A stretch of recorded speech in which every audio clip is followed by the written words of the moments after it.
In the world of Werewolf the Apocalypse, we all know who the Geru and the Fera are. We know that there's wolves, we know that there's cats, we know that there's bears, and one of the slightly less known secrets of the world of darkness, at the very least in universe, are the were spiders, the Ananasi. You look at these, and if you know about the Weaver, they look like they are absolutely dripping in Weaver. I mean, if the force of preservation and perfection is going to have an army, this is what it's going to look like. You would be half right and half wrong in saying that. I've made a mistake in the past in our videos. I would like to correct that by talking about the insect wars. What are the insect wars? This is ancient World of Darkness history. This is before Cain. This is before a lot of changing breeds showed up.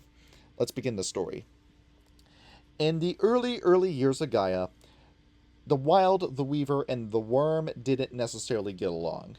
The Wild would just create, and it would be too much for the Weaver to give purpose, and too much for the Wyrm to destroy. You might have the Red Talons history of it, where it started off with plants, then it became animals, then it became humans. Of course, the Red Talon story excludes the Dragon Kings and the dinosaurs. This, we're going to bring in some Macaulay and Ananasi perspectives with this story. I think they're a little bit more credible than the Red Talons. Back when you had the Dragon Kings, the Wild, the Weaver, and the Wyrm were constantly bickering. The Wild would create, the Wyrm would complain, the Weaver would then complain to the Wild, saying, "The Wyrm is complaining to me, can you please tone it down?" And the Wild compromised at first, until he eventually gave things souls. Now we have beings that, after death, instead reincarnate, end up in the dreaming, end up in Shadowlands, and this also led to the Soul of Gaia, which of course infuriated the Weaver and the Wyrm, who saw this as an underhanded tactic upon the Wild. In order to put the Wild in check, the Weaver took a piece of herself and split it off from her, kind of the same way that God made Jesus in a weird way. She ends up making her own Messiah. This is what she's intended to be. Using that piece of herself, she creates Queen Ananasa, the champion of perfection and improvement. Queen Ananasa was meant to help the Weaver against the Wild. Queen Ananasa would, after the Weaver gives something a roll, would go over and improve upon it.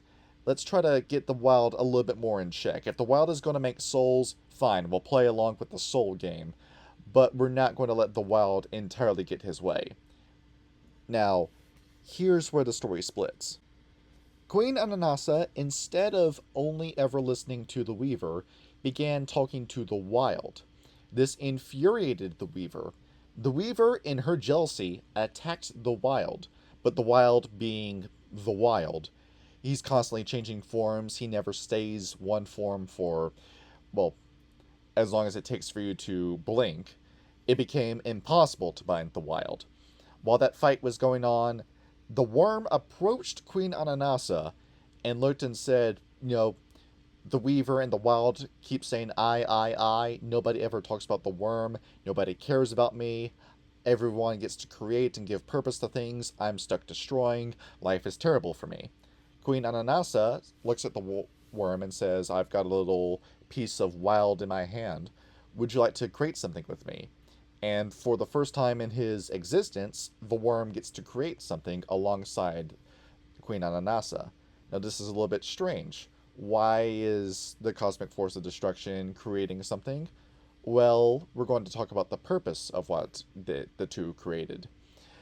While the Wild and Weaver are fighting, Queen Ananasa whistles, gets both of their attention, and holds up what she and the Wyrm made together. The spider. The perfect being. It could weave webs and create structures like the Wild. It could keep things in stasis like the Weaver could. It could kill, unmatched with any other creature at the time, like the Wyrm could. And it was a perfect being. It was fantastic. It got the Wild and the Weaver to stop fighting. except the Weaver realized that maybe Spider was a little bit too big, shrank him down in size, and then threw him onto the planet. And behold, the perfect being is created. Then the Wild decides he's going to one up the Weaver. He goes over to Gaia and looks and says, "Hey, you've got a few perfect beings on your planet, not just spiders, but humans too. Here, let's make some changing breeds to keep them in check." And, of course, Gaia agrees. The Bacole are made, the Rorkia are made, and then as the Corex are being made, the Weaver looks over, and once again, the Wild is taking things just a little too far.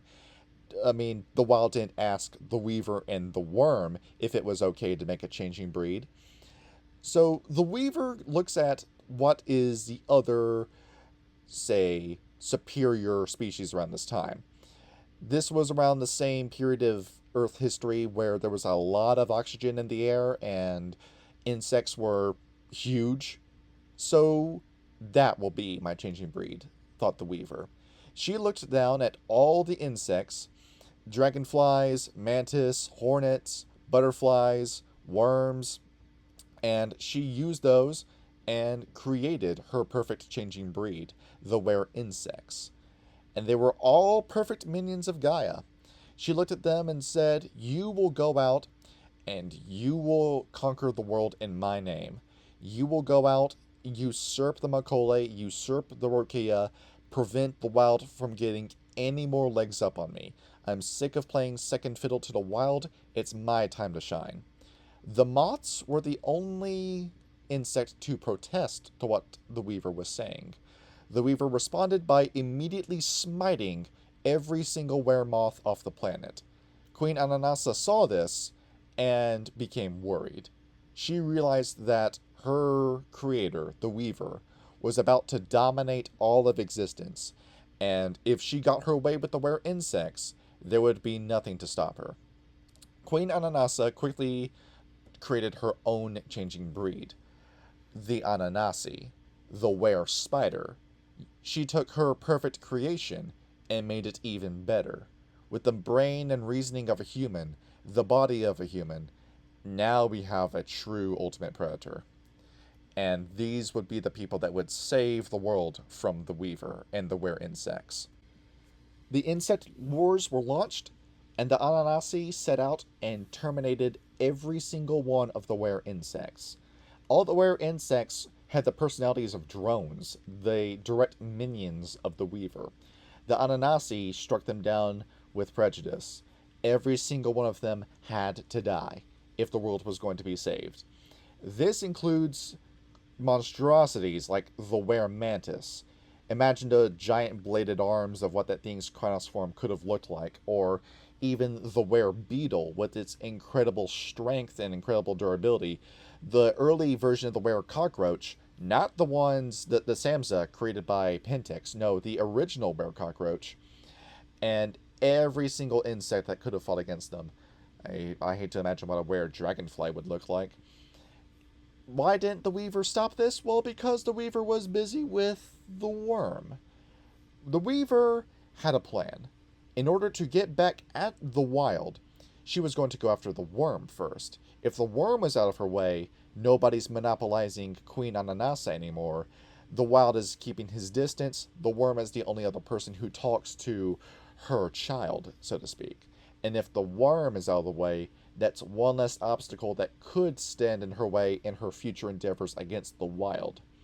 The Weaver, in order to gain the attention and trust of the Wyrm, attacked and destroyed everything that lived on Luna. That's not just our moon, that is every moon in space. And every moon that Luna owned was left barren. No life persisted on it. That used to be a green, luscious place with water. Now it's just dust and rock. You wonder why Luna only ever talks with Coyote, and why Luna is so capricious and prickly.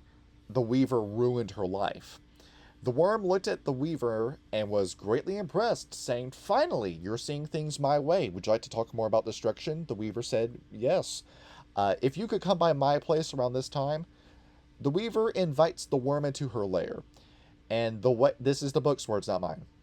She's laying on her back, hands behind her head, legs spread. Imagine Kim Kardashian looking at Ray J.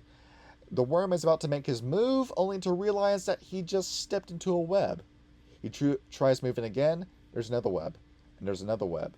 And then before he knows it, he's been bound by the Weaver. This is how we lose the balance worm and get the Triadic worm, at least from the Ananasi's point of view.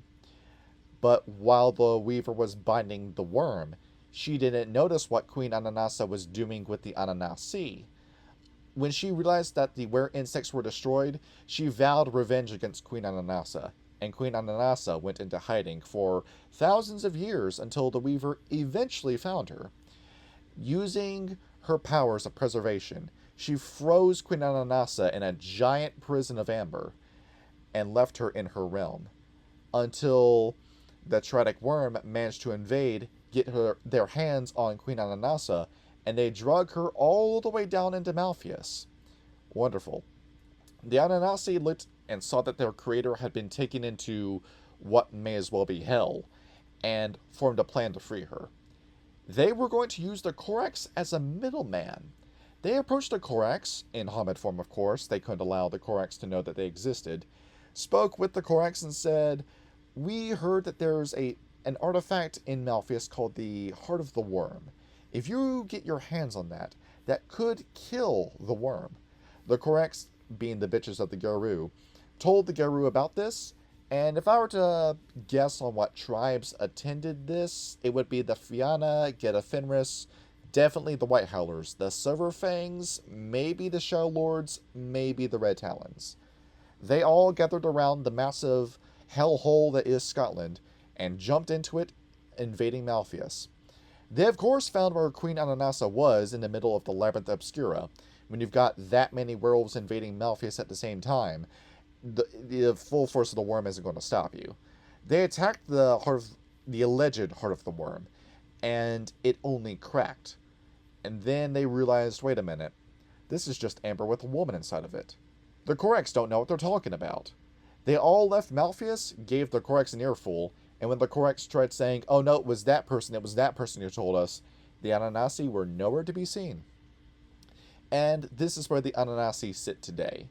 They came close to freeing Queen Ananasa, but not close enough. But it's okay.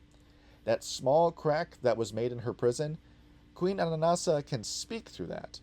And being the spirit of improvement, found a way to communicate with her chosen telepathically.